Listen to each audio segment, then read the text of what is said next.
Hi, welcome to the channel. There's lots of multi-hour videos available about the 10th edition Ork Codex. I've watched most of them so I can condense it down to everything you need to know in under 6 minutes. Some things of note. This is the Codex that's got me the most excited so far. The Codex has 6 detachments. They're specific to units but fun and really strong. Basically the Kult of Speed is the weakest, the previous index detachments is still strong, and the other 4 are fun with loads of potential. The army rule stays the same with the War, a round of buffs for the whole army. The index detachment with sustained hits in melee has stayed exactly the same, that includes the enhancements and stratagems. There's lots of little tweaks to data sheets. The Nob with War Banner has gone, along with a number of other characters. Mega Nob's got an upgrade for the War turn with a 4+ feel no pain. Have them led by a big mech in Mega Armour, and he gives the unit a 4+ invuln against ranged, returns 1 model a turn, and heals another. Mozrog Scragbad has been nerfed, having his toughness, wounds and feel no pain reduced, but he can now be a leader and has the War Boss keyword, which matters later. Boyz now have sticky objectives. A fantastic thing considering you'll be taking 120 of them in the Green Tide detachment. Now for the detachments. War Horde. Sustained hits 1 in melee. The index detachment is exactly the same but remains really strong and a great choice. I won't go through the detail as there's nothing new. The Big Hunt.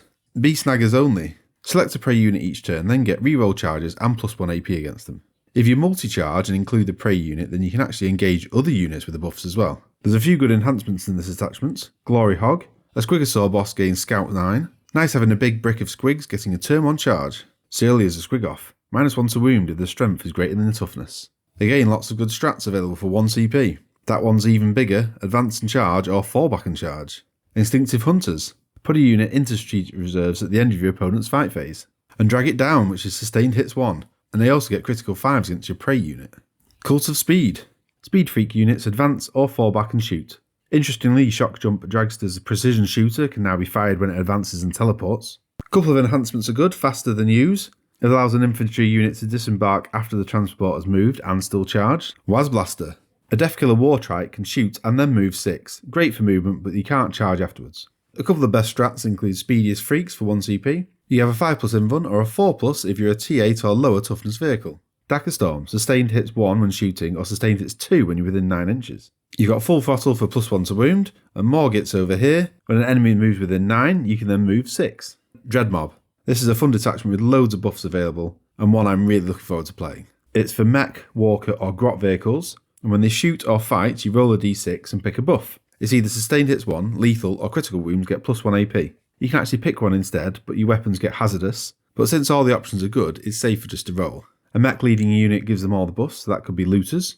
Gretchen become battle line in this detachment, so you can take more of them if you want. This is good for points when you want to take some big stuff in your army like Gorkanaut and Morkanaut. Also you want the CP they can give you. Death Dreads and Grot Tanks are really good in this detachment. The tanks have a reactive move built into the data sheet.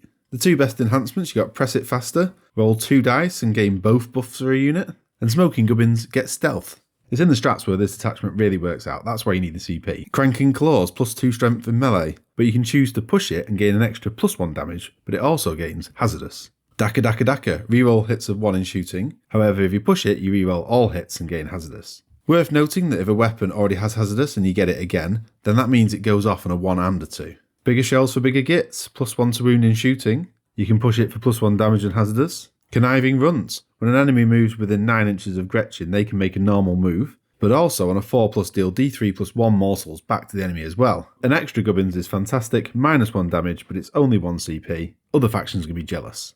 Now the Green Tide, and this only affects 1 data sheet, the Ork Boyz. They get a 5+ invuln, but if any unit has 10 or more models, they get reroll saves of 1. This detachment really benefits big units. You want to be running 6 units of 20 boys. And don't forget you can teleport them around with a weird boy, and then they have sticky objectives natively now. Some really cool enhancements. Bloodthirsty Belligerents. You get to reroll advances, and if the unit has 10 or more models, you can reroll charges. Brutal but Cunning. Roll 5+ and gain a CP, and you can do this from within the transport. If you have a big unit, then you only have to roll a 3+. Raucous Warcaller. This is a great enhancement, and it makes the unit count as having 10 or more models. And the unit can be any size to start with. Consider Mega Nobs with a 2+ armor save, now rerolling 1s. Lots of cool strats again. Come on lads. Return D3+2 models. This can be used to snake out and grab an objective. Bulldozer Brutality for 1 CP. You get a bigger engagement range, essentially fighting 3 ranks deep. That's going to help your 20 boy units. Go get 'em. Surge D6 inches after you've been shot, or just a flat 6 if you're a big unit. And the key thing is you can go into engagement range. Tide of Muscle. Add the battle round number to the charge roll. Imagine jumping 20 boys turn 2 and getting a 7-inch charge. Competitive Streak for 1 CP. Reroll wounds of 1, or if you're a big unit, reroll all wounds. Next is Bully Boys, only for Warboss, Nob and Mega Nobs. And for this attachment you can call a second War, but it only affects those units. This is the units they're leading as well. Remember, a Beast Boss on Squigosaur and Mozrog now have the Warboss keyword, so leading a big squad of Squigog boys gives them second War too. You want Gaz in this detachment. His aura of lethal hits works for 2 turns. The 2 best enhancements, you've got Teleporter, give a Warboss in Mega Armor Deep Strike, and Big Gob. A Warboss can force a Battle Shock test at -1 in the fight phase. You've got some really good strats as well. Arm to the Teeth for 1 CP. You get reroll hits of 1, or reroll all hits in the War. 2 Arrogant to Die. 5+ fight on death, but that goes to a 3+ in the War. Hulking Brutes for 1 CP. That's Armour of Contempt, -1 AP in shooting. And the last great one is Cut 'em Down, only 1 CP. When an enemy unit tries to fall back away from you, they have to take a Desperate Breakout test. And in the War, that's -1. And if they choose to fall back, they could be losing 50% of the models. I really love this new codex and I can't wait to play it, and I want to hear what you think about it as well. See you again soon. Bye.